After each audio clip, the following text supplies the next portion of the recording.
Boa noite a todos os queridos irmãos, sejam todos muito bem-vindos. Vamos ler uma mensagem do livro Minutos de Sabedoria, de Carlos Torres Pastoril, que tem como título: Faça questão de ser alegre e otimista. Faça questão de ser alegre e otimista. Nada na terra pode destruir a felicidade do homem otimista e alegre. Como é bonito a gente ser alegre, né? Essa alegria com otimismo. Como a gente encontra pessoas assim. Mas também encontra-se pessoas tristes, cabisbaixo, que não têm alegria de viver. São pessoas tristes, que trazem alguma coisa dentro de si, alguma negatividade, alguma decepção. Então, nós devemos alimentar a alegria e o otimismo, não essa tristeza.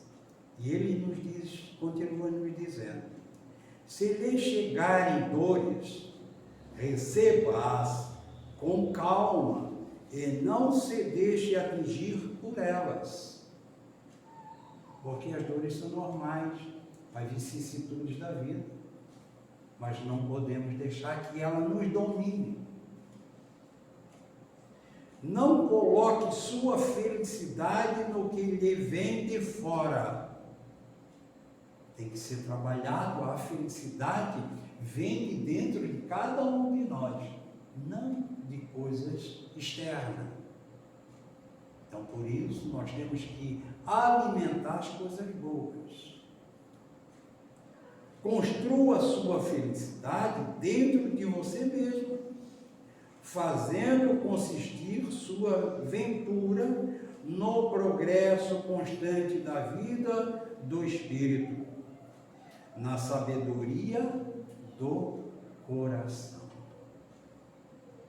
Devemos consultar o nosso coração. Como é que está? Por que eu vivo tão triste? Qual a causa? O que me levou a estar triste? Por quê? Então, quando chegar nesse ponto que a gente faz essa autoanálise, chegamos justamente na causa. E devemos modificar as nossas atitudes e os nossos pensamentos. Porque seremos, sim, criaturas felizes. Pois esse foi o objetivo que Deus nos criou. Minutos de Sabedoria. Adquire livrinhos dessas mensagens. Leiam de manhã e leiam à noite. São mensagens bem curtinhas, que nos fortalecem muito. Então vamos agora reunir o nosso pensamento a Deus, a Jesus. Agradecer por mais esse momento de paz, de harmonia que Ele nos concede. Que as Tuas bênçãos, Senhor, se derramem sobre cada um de nós aqui presentes. Que a luz do Teu Evangelho, Jesus, sirva como bússola, um orientador que é na nossa caminhada evolutiva.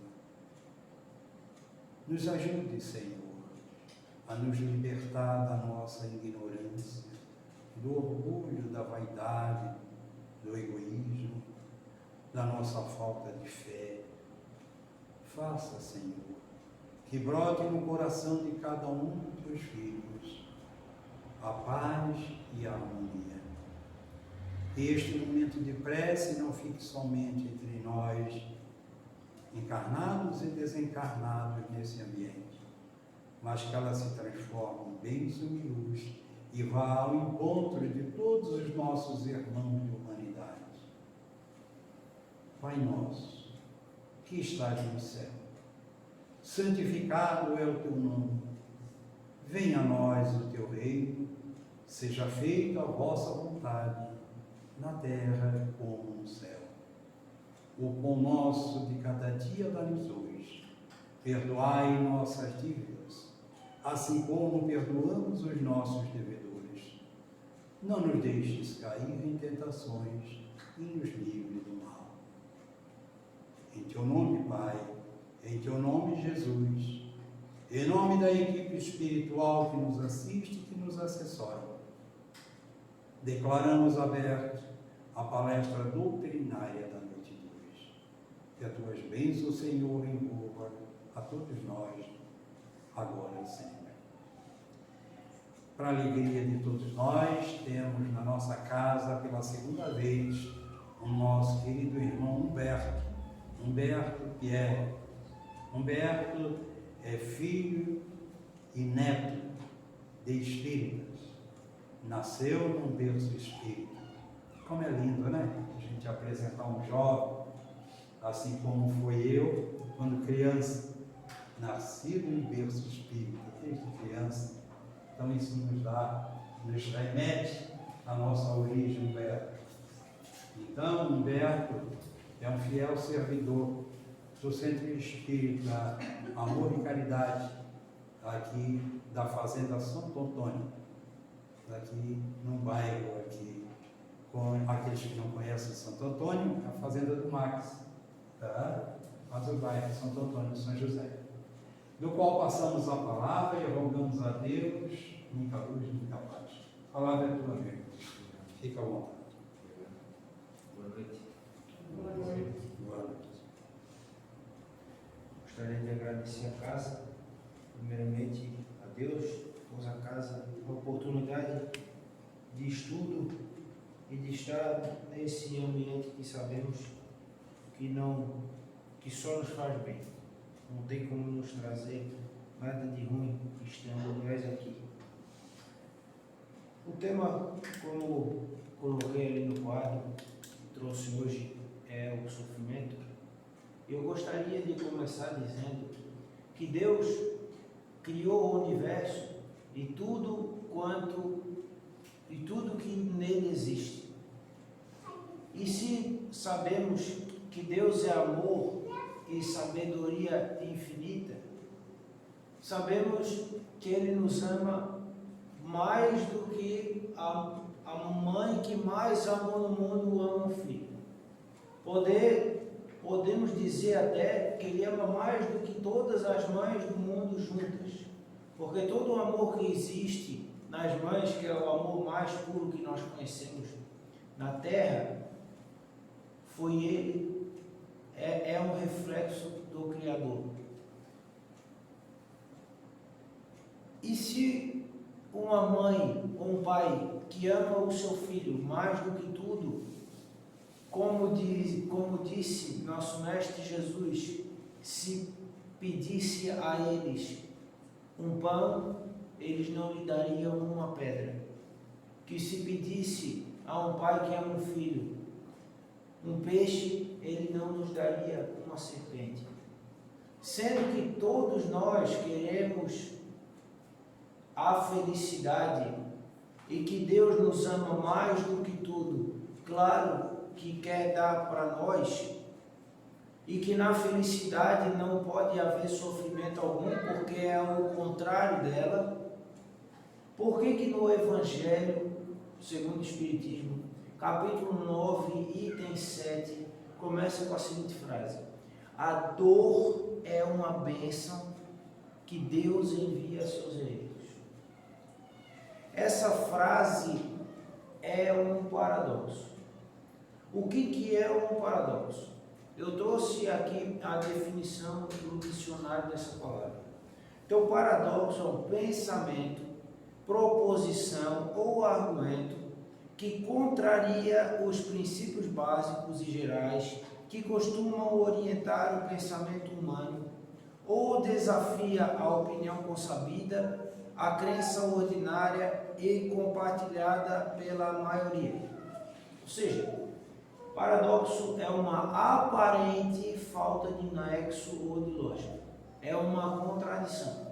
Não, veja que é uma aparente falta de nexo de lógica. Não está dizendo que é uma falta de lógica. Mas que se nós formos ver, por que a dor é uma bênção se ela não nos traz felicidade, mas nos traz o sofrimento, que é o contrário de felicidade?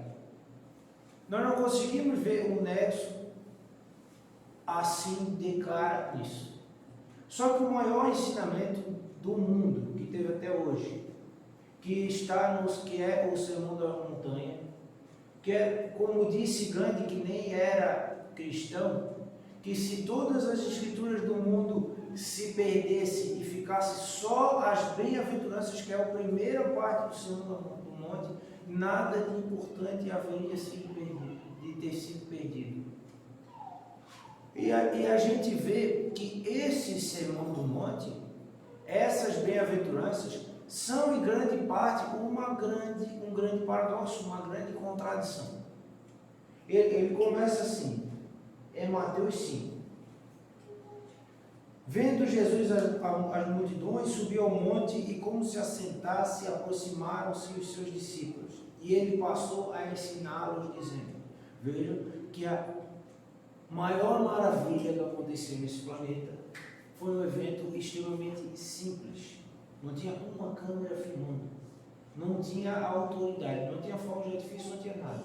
Vendo Jesus a multidão, subiu no monte e começou a falar. O governador desse planeta. Vejam como Deus, Jesus, eles são simples. Toda a sua criação é simples. E ele disse: bem-aventurados os humildes de espírito, porque deles é o reino dos céus. É isso que a gente busca, ou todo mundo busca fama, busca as coisas grandes? Por que bem-aventurados são os simples? Bem-aventurados os que choram. Alguém aqui gosta de chorar no sofrimento? Porque serão consolados. Bem-aventurados os que têm fome e sede de justiça, porque serão fartos. Bem-aventurados os misericordiosos, porque alcançarão misericórdia. Bem-aventurados os limpos de coração, porque verão a Deus. Bem-aventurados os pacificadores, porque serão chamados filhos de Deus.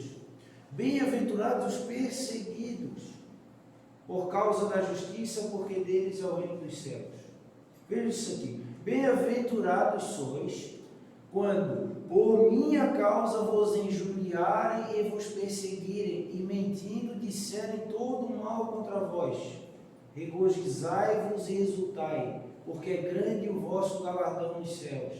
Pois assim perseguiram os profetas que viveram antes de vós. É ou não é um paradoxo? É ou não é contraditório isso aqui?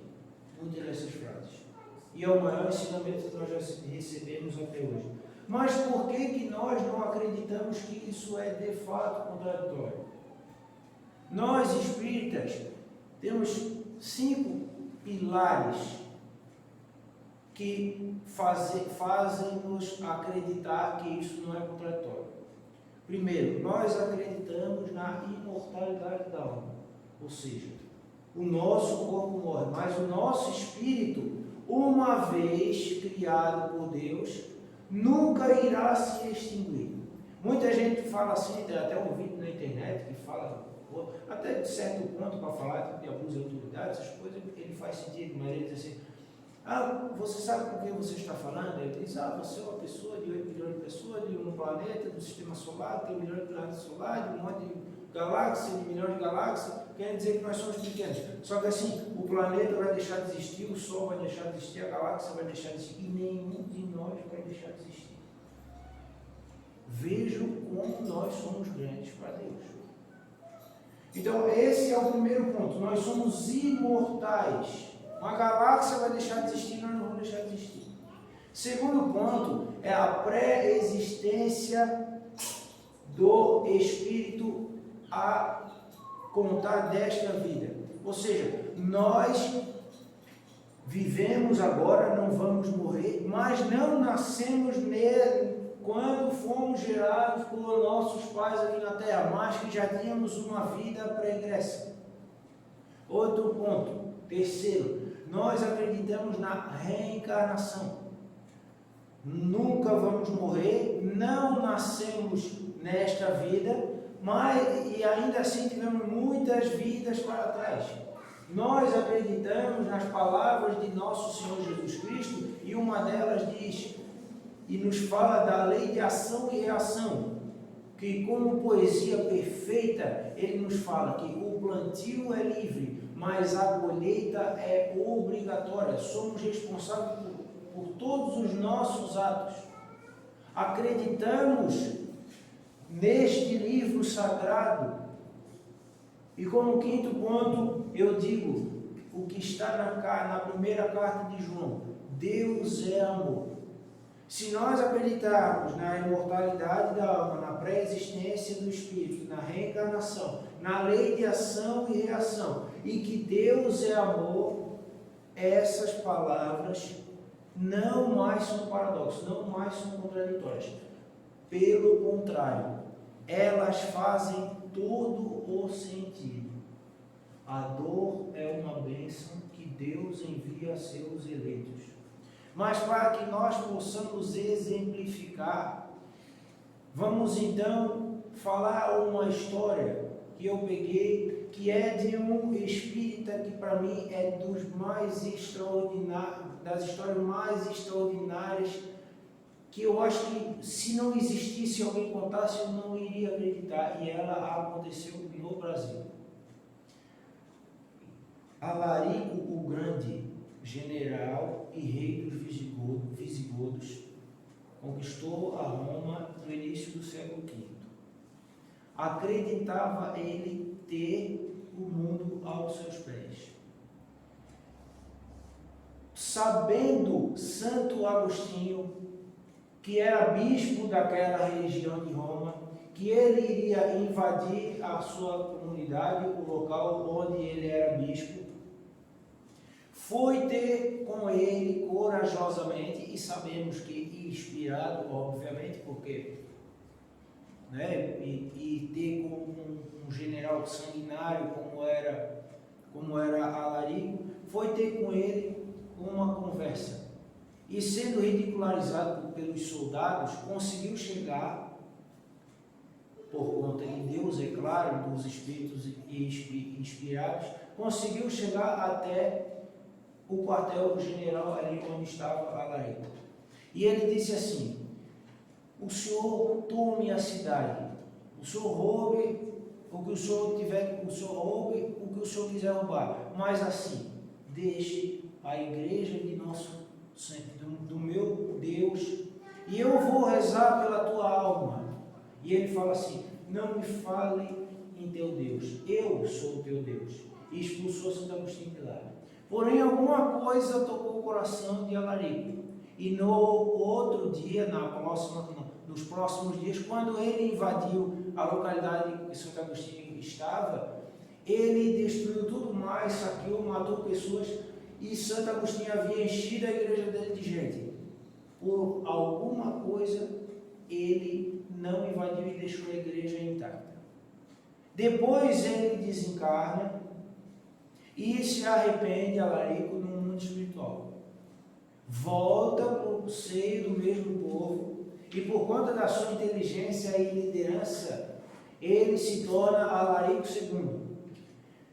Não é mais tão sanguinário como antes, mas ainda promoveu um grande banho de sangue, vindo a desencarnar na batalha de Vouillé contra o rei Clovis da França. Depois essas duas histórias são conhecidas através da mão de Chico Xavier.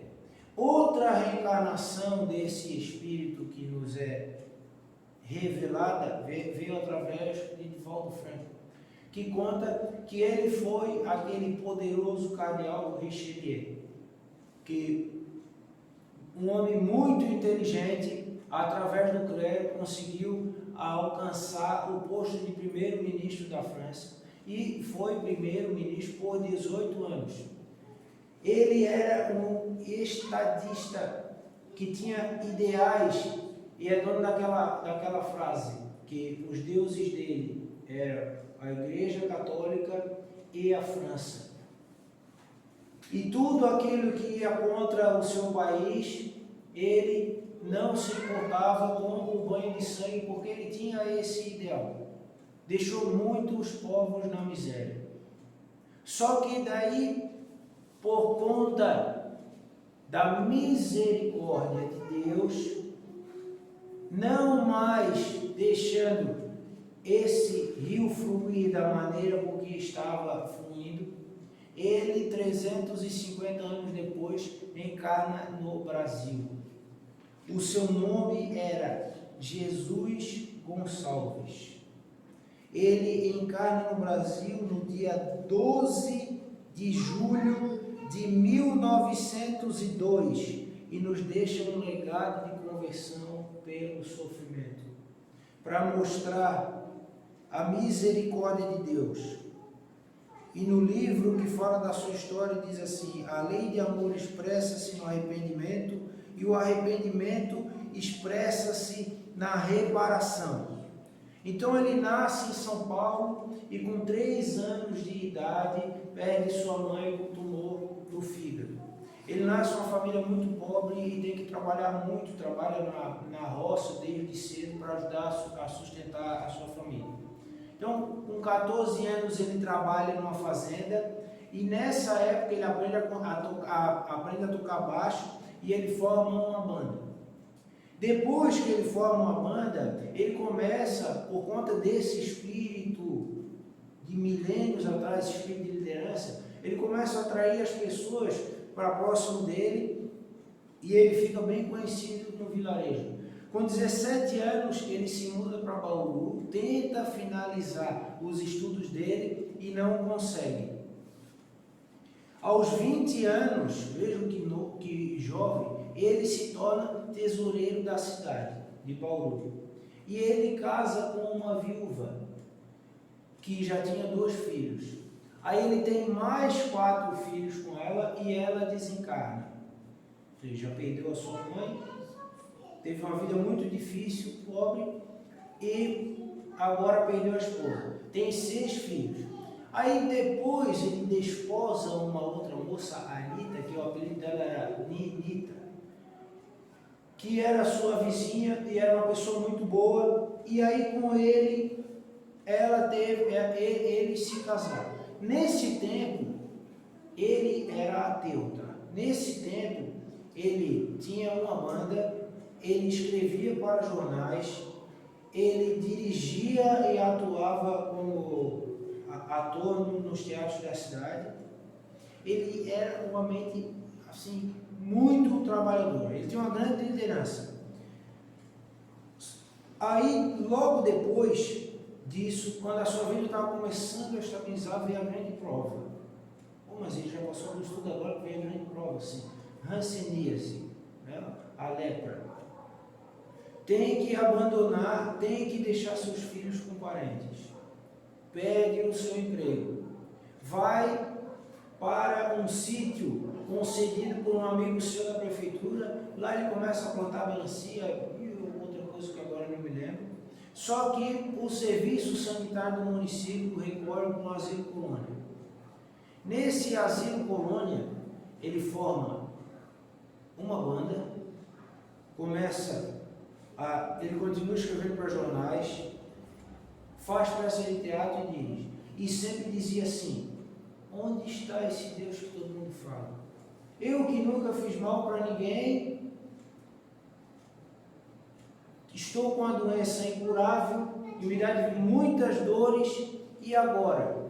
Ninguém consegue me provar que Deus existe. Deus, se existir, não é bom. E a esposa dele, a Lenita, era espírita. E ela sempre tentou convencê-lo do contrário. Só que ele era tão assim, polivalente nas suas artes, ele tinha um espírito tão grande de liderança, que ele tentava ir para um hospital especializado, por conta de umas dores muito fortes que ele tinha no fígado, e ele nunca recebia resposta desse hospital. Só que é porque o diretor desse asilo colônia não queria perder, porque ele havia mudado totalmente o clima desse asilo colônia por todas as obras que ele fazia lá dentro, e quando ele mandava a carta, esse diretor do asilo colônia não enviava. Aí depois de um tempo, ele conseguiu sair de lá, e ele foi para esse outro local. A mesma coisa. O nome da banda dele era Jazz Band. Ele tinha a banda, atuava, continuava escrevendo poesias. e mexia lá dentro desse hospital colônia. Ele era tão influente, o pessoal gostava tanto dele, que até a esposa dele, Lenita, podia morar no hospital. Aí, depois de um tempo, a sua doença foi avançando e ela, a sua esposa, agora não lembro porquê, ela desencarnou. E no velório dela, aconteciam diversos eventos mediúnicos. E ele estava lá sentado, do lado dos seus amigos, e uma médium incorporou o espírito de Lenita e foi na direção dele. Assim, na minha casa é assim. Se mora 3, 4 pessoas na minha casa, eu acho que é assim com vocês também. Só o jeito que a pessoa coloca a chave e gira, a gente já sabe quem está entrando, não é assim? Claro, eu vejo isso. Quando a minha esposa está entrando, quando eu morava com a minha mãe, eu sabia quem estava entrando em casa por conta dessa familiaridade que a gente tem, uns entram mais rápido, outros entram mais devagar. E ele conhecia a maneira que a Lenita falava. E essa médium, ele não conhecia ela. Então ela veio na direção dele e falou assim: velho, não duvides mais, Deus existe. Mas ela falava exatamente assim para mim. E aí ele busca, lendo O Céu e o Inferno, busca conhecer a doutrina espírita, mas só se converte quando, num dia com muitas dores no fígado, ele bota um copo d'água em cima da mesa e desafia Deus dizendo assim: ó, se tu existes, coloca um remédio nessa água e eu vou te dar 5 minutos. E depois eu vou tomar. Se as minhas dores passar, eu passo a acreditar em ti. Então ele foi lá, esperou o tempo passar e tomou água e sentiu a água amarga. Chamou um amigo, o amigo disse: realmente a água está amarga. Ele tomou 2 minutos depois, as dores dele passaram. E nesse momento, todo esse espírito de liderança, essa vontade de trabalhar que ele tinha, ele, tornando-se espírita, fez toda ele jogou toda essa força para o movimento espírita. E porque uma prece nunca se perde, no dia, eu vou falar o dia exato aqui, no dia, não tem um dia, só tem um ano, em 1945, dentro do sanatório, ele funda a Sociedade Espírita Santo Agostinho. Vejo que a prece de Santo Agostinho parece que não foi perdida de alguma forma, não sei dizer. Mas aí ele distribuía sopas, fazia isso tudo dentro do hospital. Distribuía sopas, fazia palestras, orientação espiritual, sessões de desobsessão. E aí a sua doença foi tomando conta do seu corpo e no dia 16 de fevereiro de 1947 desencarna Jesus Gonçalves, no espiritismo conhecido como poeta das chagas redentoras. Um pouco antes dele morrer, ele já não conseguia falar, porque a hanseníase tinha tomado conta já das suas cordas vocais. Ele, que estava em cadeira de rodas, ele parou na frente lá da Sociedade Espírita Santo Agostinho. Ele disse que sentiu um formigamento e falou por 2 horas. Dizem que foi uma palestra de conteúdo muito elevado. Então, nós vemos esse espírito se converter por conta do sofrimento. Isso foi ou não foi uma bênção na sua vida? Todas essas encarnações que nós conhecemos dando poder e glória, fizeram ele sempre ir pelo caminho errado. A dor é uma bênção que Deus envia a seus eleitos. Será que nós, que somos imortais, pré-existência da alma, reencarnação, lei de causa e efeito, e Deus é amor, será que as coisas que nós estamos passando hoje não são de alguma forma, se são sofrimentos ou felicidades provenientes do nosso passado, das nossas próprias escolhas?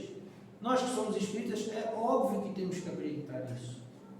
Só que Deus não é misericordioso. Logo depois que ele desencarnou, ele se correspondia com o Chico Xavier, Jesus Gonçalves.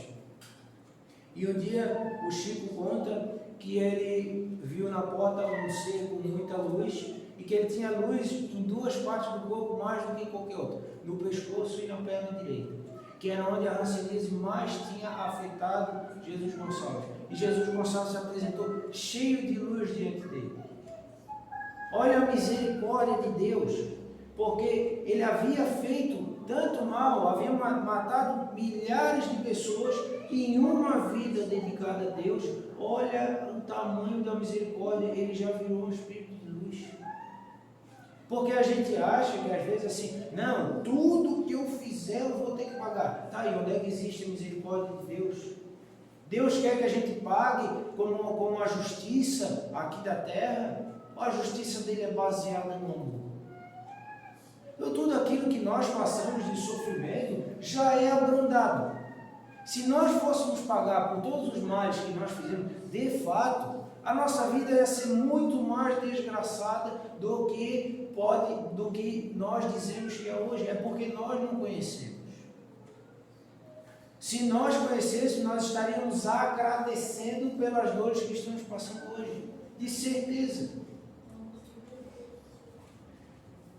E depois, como eu disse, Jesus Gonçalves, ele continuou enviando cartas para o Chico Xavier, só que agora desencarnado. E ele escreve, ele tem diversos poemas que quem quiser ver na internet, ele fala agradecendo o sofrimento que ele teve, pois foi a forma com que todo o seu orgulho foi quebrado, a forma com que ele conseguiu alcançar a felicidade por um caminho a qual ele não estava conseguindo, que era pelo caminho do bem, pelo caminho certo, pelo caminho das boas escolhas. Ele precisou dessa chacoalhada que é bênção de Deus, para que ele então adquirisse a verdadeira felicidade e conseguisse enxergar a vida como ela realmente deve ser enxergada. E aí, num dos poemas dele, referindo-se a essas vidas que agora já eram conhecidas por aqueles que estudavam, ele dizia assim, há séculos, num carro de esplendores, minha vida era a angústia de outras vidas.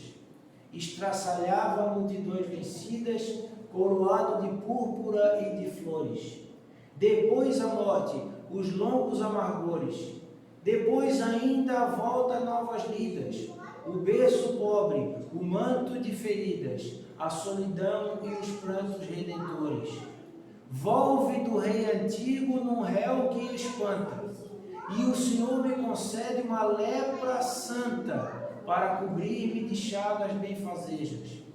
Mas hoje, livre, enfim, de toda a algema, posso saudar a dor, justa e suprema, emissária da luz, bendito sejas. Veja como esse Espírito nos ensina, como o sofrimento também é uma bênção nas nossas vidas.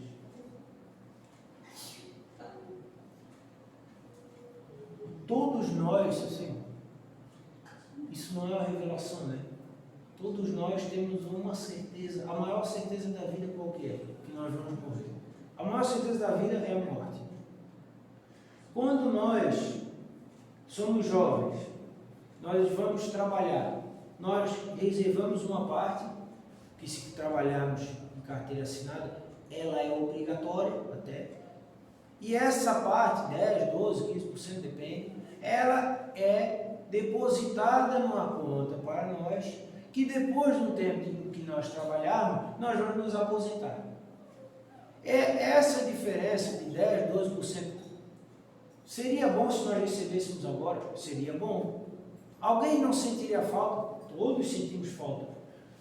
Só que nós deixamos de pagar? Não. Por quê? Porque lá na frente nós vamos ter essa recompensa, o descanso da aposentadoria, de uma vida de lutas para depois poder gozar no final da vida sem ter essa preocupação de correr atrás do dinheiro. Mas eu pergunto, alguém aqui, por um acaso, tem certeza que não vai morrer antes de se aposentar? Ninguém tem.